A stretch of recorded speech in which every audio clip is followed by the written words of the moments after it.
Next question is Sangam literature provides a vivid account of contemporary economics and socio-economic cultural lives. Discuss. संगम साहित्य समकालीन आर्थिक और सामाजिक सांस्कृतिक जीवन का एक विशद चित्रण प्रदान करता है। चर्चा करें तो हमें संगम साहित्य में ऐसे प्रसंग जो वहां पर बीच बीच में आए हैं जिसमें सामाजिक और सांस्कृतिक जीवन की झलक मिलती है उसको हमें बताना है।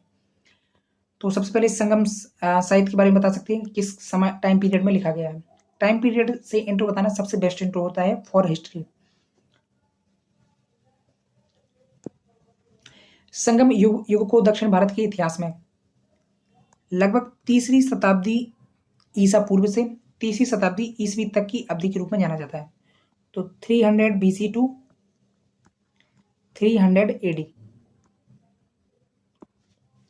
संगम साहित्य समकालीन आर्थिक जीवन का विशद विवरण प्रस्तुत करता है।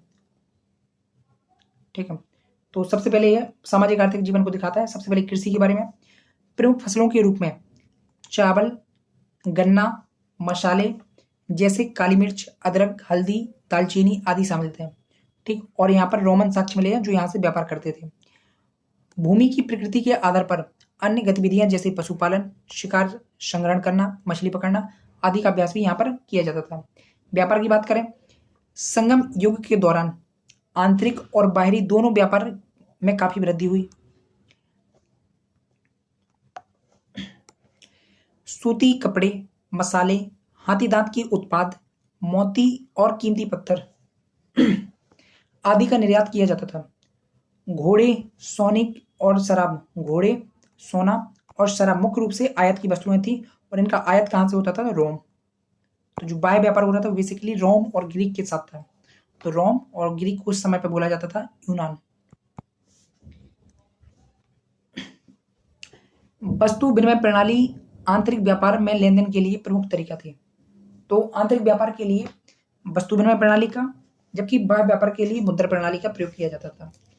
इसके अलावा कई यहाँ पर बंदरगाहें सक्रिय थी, उसकी जानकारी भी संगम साहित्य से मिलती है, जैसे कि टोंडी, मुजरिस, कोरकई, अरिकमेडु और मरक्कनम प्रमुख बंदरगाहें थे जिनका उपयोग रोमन साम्राज्य से व्यापार के लिए किया जाता था।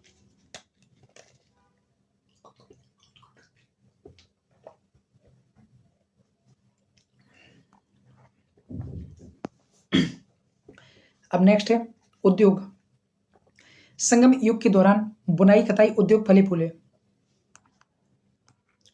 तो इस समय में बुनाई और कताई उद्योग का काफी विकास हुआ और खासकर यहाँ पर जो तमिलनाडु का एरिया है वहां पर मदुरई कोयम्बटूर बेल्ट है, वहां पर बड़ी मात्रा में कपास का उत्पादन होता था कावेरी के डेल्टा में। तो फिर उससे कताई और बुनाई उद्योगों का विकास हुआ। इसके बाद उरैयूर और मदुरई सूती वस्त्रों के प्रमुख केंद्र थे। विदेशों में मांग बढ़ने से कपड़ा उद्योग को प्रोत्साहन मिला, जैसे कि तमिलनाडु में पाए गए रोमन सिक्के। तो रोमन सिक्के साक्ष्य हैं कि विदेशों में भारतीय कपड़े की मांग थी। इसके अलावा यहाँ पर जो कावेरी पत्तनम है, कावेरी पत्तनम को उरैयूर भी बोला जाता है। तो उरैयूर में जहाज निर्माण उद्योग को बढ़ावा मिला। इसके अलावा हस्तशिल्प की बात करें, संगम युग में धातु के काम, बड़ेगिरी, मोतियों, तो धातु का काम यहाँ पर होता था। इसके अलावा जो लकड़ी के उपकरण बनाए जाते थे, मोती, पत्थरों और हाथी दांत आदि का प्रयोग किया जाता था और इससे आभूषण बनाए जाते थे। महिलाओं में श्रम शक्ति का एक महत्वपूर्ण हिस्सा निर्मित किया, मतलब महिलाएं हस्तशिल्प उत्पादन में सक्रिय रूप से संलग्न थी। संगम साहित्य समकालीन सांस्कृतिक जीवन का विशद विवरण निम्नानुसार प्रस्तुत करता है। तो आप सामाजिक जीवन को कैसे दिखाता है? तो संगमकालीन रचना तोलकप्पियम में समाज में चार जातियों में विभाजन का उल्लेख किया गया है। सबसे पहले अंतनार जो पुजारी वर्ग था, असरार जो कि शासक वर्ग था, बड़ीगर जो कि व्यापारी था और बेलाल कृषक थे। तो 4 प्रकार की जातियां, लेकिन यहाँ पर जो वर्ण व्यवस्था है वह उत्तर भारत के समान कठोर नहीं थी और वर्ण विभाजन का मुख्य आधार ब्राह्मण और गैर ब्राह्मण था। संगम युग में असमानताएं प्रमुख थी क्योंकि अमीर लोग ईंटों के घरों में रहते थे जब और उच्च जीवन स्तर रखते थे, वहीं गरीब लोग झोपड़ियों तथा मिट्टियों के घर में रहते थे और कम कपड़े पहनते थे। तो ये कहाँ से जानकारी मिली है? तोलकप्पियम से। तो ये दोनों जानकारी है कहाँ से है?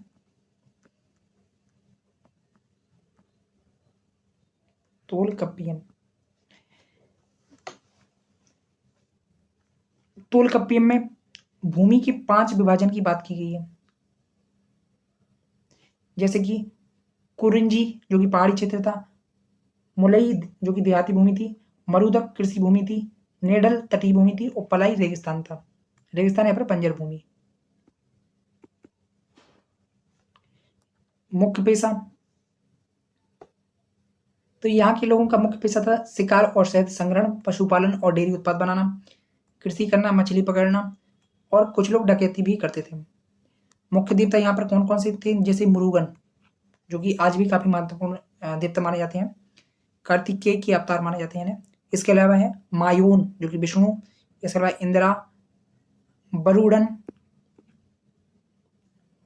कोर्राबाई। समाज में महिलाओं की स्थिति की बात करें, यद्यपि महिलाओं को पुरुषों के समान समान दर्जा प्राप्त नहीं था, फिर भी उनके साथ उचित सम्मान और सम्मान के साथ व्यवहार किया जाता था। उचित सम्मान और सम्मान के साथ समान व्यवहार किया जाता था। महिलाओं के लिए पवित्रता को सर्वोच्च गुण माना जाता था। उदाहरण के लिए शिल्पादि कर्म का नायक कन्नगई शुद्धता, नायक कन्नगई शुद्धता को महत्व को दर्शाता है। इसके बाद है अब्बेयार नच्चई नच चेल्लई अय्यार और कक्कई पदीनियर आदि महिला कवियों ने तमिल साहित्य में योगदान दिया। तो मतलब महिलाएं अच्छी स्थिति में थी, इवन वो तमिल साहित्य लेखन भी कर रही थी। तो जिनमें कौन कौन है? अब्बेयार, नच चेलैयार और कक्कई पदीनियर।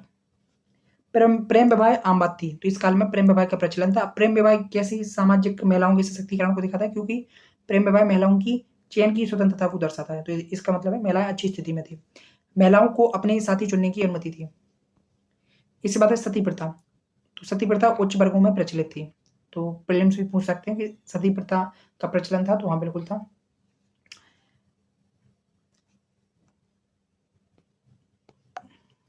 संगम युग में प्रेम कविताओं हंस, युद्धों और राजाओं व्यक्तिगत गुणों की कविता पुरम। तो हंस किससे संबंधित थी? प्रेम कविताओं से।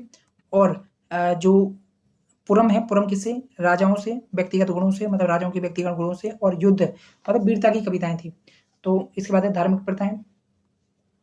धार्मिक प्रथाएं देखिए, संगम लोग धार्मिक थे।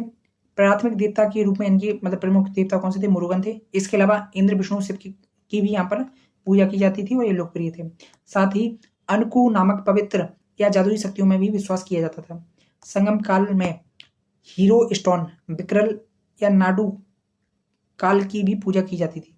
तो यहाँ पर हीरो स्टोन या नाडू काल की भी पूजा की जाती थी।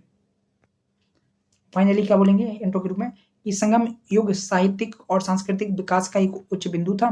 शाही संरक्षण, वैश्विक संपर्क, फलता फूलता व्यापार आदि इसे इतिहास का स्वर्णिम काल बनाते हैं। तो यहाँ पर शाही संरक्षण था, वैश्विक संपर्क था रोम के साथ में, फलता फूलता व्यापार था आदि इसे इतिहास का स्वर्णिम काल बनाते हैं।